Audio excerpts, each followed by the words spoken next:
In 2008, a school resource officer at Penn High School discovered a freshman discussing his support and sympathies with the Columbine shooters. Further investigation revealed that student was tied up in an email exchange, one that plotted a shooting event in the spirit of the Columbine massacre right here in Michiana.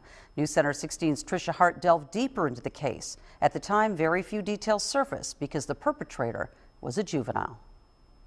The student was only 16 years old at the time, a freshman at Penn High School.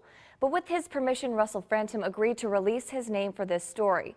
It's a case that made national headlines. It also came together in a relatively short time frame.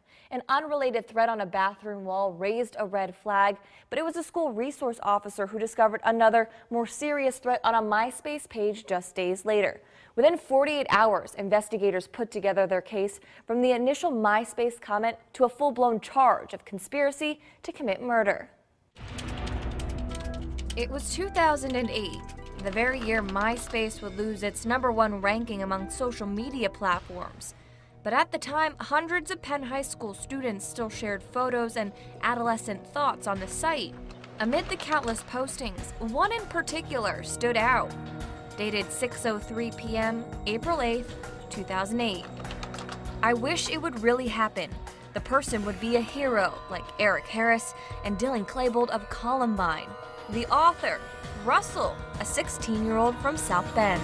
When did you realize this was a serious threat to look at? For Eric Timashasky and Mitch Kaiser, the law and order behind the cybercrime case, it's alarming to hear anyone that doesn't matter if they're 16. There was never any doubt from the first MySpace post brought to their attention that something was brewing. There's always a large split between, we don't want to create a star chamber and penalize people for thought crimes. But then again, conspiracies are very dangerous, they're very deadly, and they give people confidence they otherwise wouldn't have. They assembled their case quickly, less than 48 hours in fact, looking at evidence gathered on MySpace, in Russell's locker, emails, and at his home. I needed an agreement. I needed him to agree with at least a person, known or unknown, that they were going to do something like this, break the school shooting record, coordinate their parties. And then after that, I needed him to have done something in furtherance of it. With the help of forensic detectives, they found that agreement online. Investigators discovered a thread of emails between Russell and a MySpace user by the name of Dylan and Eric Fought Back For Us. The man's profile listed himself as a 31-year-old from Lakewood, Ohio. The two talked in code, referring to their plan as a party and weapons as party favors. Police learned the identity of this mysterious MySpace user, and yes, he really was an adult from a Cleveland suburb. Before even talking to Billy online, a handwritten notebook revealed the teen was plagued by a series of dark thoughts. At one point, he wrote, "I wish I could shoot up the school and get away with it and still get my national recognition. But that's crazy. I'd never ever do that." When you start talking about school shooters, we can't not take it seriously. We have to. He continued to write about violent thoughts, eventually mentioning the catastrophic plot of a friend. From the prosecutor's side, I never thought I'd have to decide whether to charge a kid with conspiracy to commit murder. It was more of a Caddyshack Judge Smales type of analysis, not a, this is going to be put on my desk and I'm really going to have a central role in, do we charge him, and if so, with what? Russell's communication with Billy continued in the following days.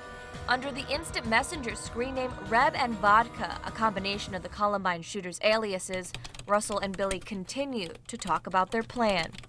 "How far down the rabbit hole do you want to go?" Billy wrote. "I would be willing to go all the way." They used the terms sacrifice, Russell suggesting at one point, maybe this should be a two-place incident. Billy later replied, yes, it would be absolutely unique to society then. And so they settled on September 11th, 2008 for a simultaneous attack at two separate locations. "I wouldn't turn back now," Russell wrote. "Neither will I. We are now bound together by fate and a shared rage against an unjust system." Theory becomes reality when you agree with another guy with military experience and explosives training to coordinate joint attacks on an iconic date like September 11th. Police searched Russell's home and found his room littered with serial killer paraphernalia.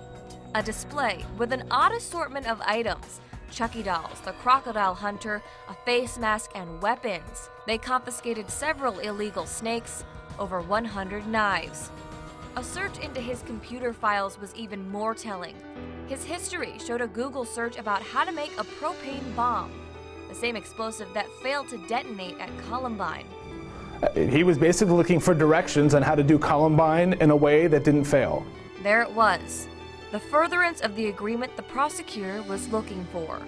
And for a guy with natural selection plastered everywhere, he's trying to do what they did, but better. Tomorrow night, just before 6, in an exclusive interview with News Center 16, Russell Frantum is speaking out about his life 7 years ago, from how he got involved in this online plot to the investigation and charges against him. When I asked him how he looks back at 2008 and everything that happened, he says it's like looking at a completely different person. At the time, his attorney claimed the emails, the MySpace posts, everything were theoretical and theatrical. But despite the charges of conspiracy to commit murder, to this day, Frantum insists he would not have gone through with it. So at the time I was dealing with lots of unhappy things. And For Russell Frantum, now 23, there's always been something fascinating about true crime. I was definitely in too deep with all this stuff. His teenage room, a reflection of his interests. Horror films, weapons, serial killers, even a blood-like smearing of red paint. But that was Russell, a self-proclaimed oddball, even at a young age. I wasn't popular by any means. I was very different from the other people. But really it was more of a home situation issue. 7 years ago, law enforcement argued Russell's fascination with violence came dangerously close to becoming a reality. It just got way out of hand. In April 2008, the St. Joseph County Prosecutor's Office charged Russell with conspiracy to commit murder and sort of evaluate really what we're looking at in this individual. For planning a mass shooting at one of the area's largest schools, Penn High School. I won't deny that everything that I did was completely wrong. His life 7 years ago was much different. His father, for whom he's named, was out of the picture, and he moved out of his mother's home to live with his grandfather and uncle. Just months before his arrest, his grandfather's passing sent Russell spiraling down a very dark path. When he passed away, that took a lot out of me.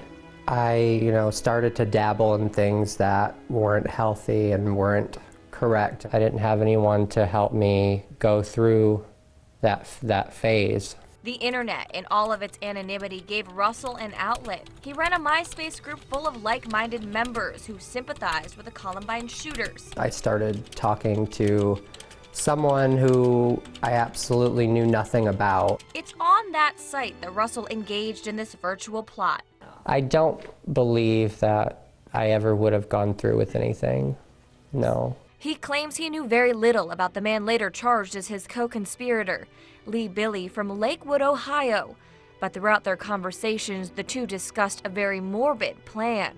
It just kind of took off. Within a matter of days, they developed code, referring to a public shooting as a party and guns and bombs as party favors. It just happened. It happened so quick. Investigators determined it happened in about a week. Wasn't, aware really of the things I was saying and how serious they were. And it's obvious when people are posting things that are of that nature that someone's going to react that way, and I definitely don't blame them. To Russell, those conversations were theoretical, merely fantasy. It was mainly theatrically speaking. During a second interview, Russell explained some of the evidence collected by police, a handwritten notebook, and online chat records, which police took as threats. Russell said he didn't really mean. I remember writing a lot of messed up things, a lot of things that make absolutely no sense to me now, that I was just out looking for attention. While police took these at face value, Russell insists he got in over his head, trapped in a rapidly unfolding dialogue with a man he didn't know. That's the worst thing that I did, was talking to him, because how do I know? How do I know if he was really going to do it or not? See, that is the scary part of my past and what I did. He served less than a year in juvenile detention, released rather suddenly when his program was completed. I felt like for the first time I could find out who I was, who the real me was, and not just what I was, picking up on because of the crap that I was going through. Now he's an artist, using painting to help him through the tough times. 7 years ago, prosecutors put their faith in the juvenile justice system and decided not to try then 16-year-old Russell Frantum as an adult. Their hope that he'd get the rehabilitation needed to turn his life around. Experts say school shooters and individuals with personality disorders never get 100% better, so to speak. They're stabilized, but Russell says he's found an outlet through art. The eyes are the windows into the soul. These eyes, colorful, dark, distorted, are a reflection, an imprint of their creator.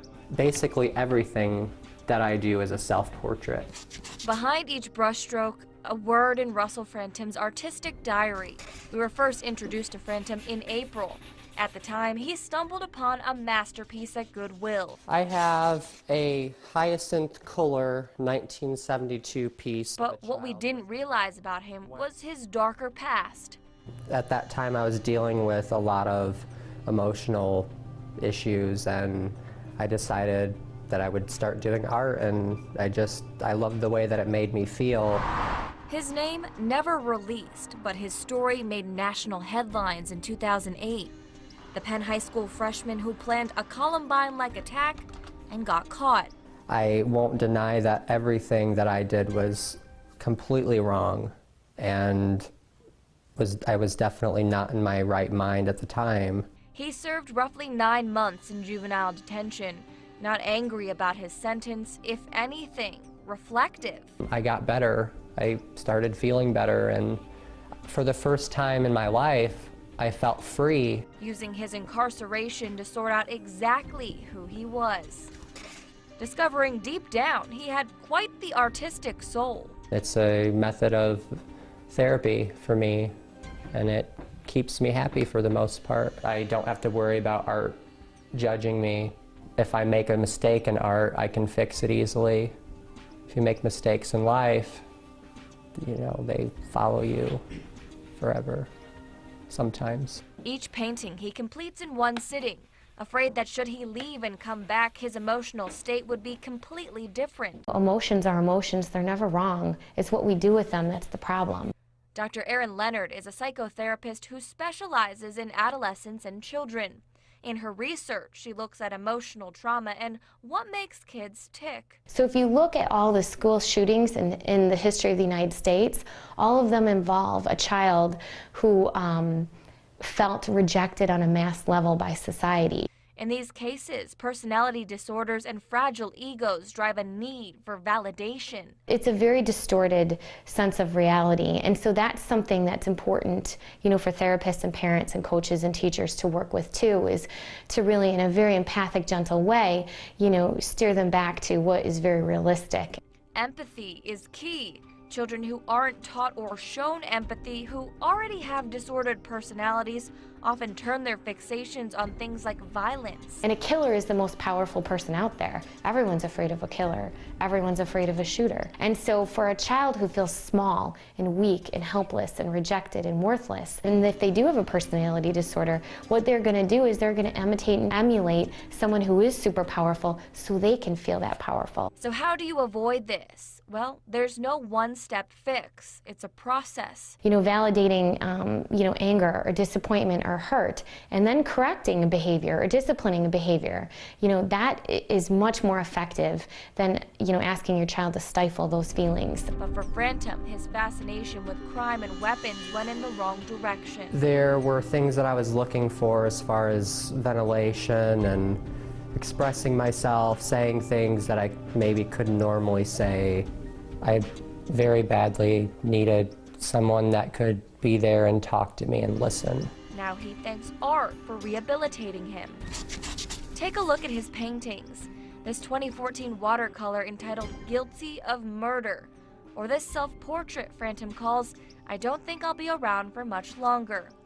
Those dripping tears have become his signature. Russell's art, a form of expression, an insight into his life, and an outlet for his thoughts.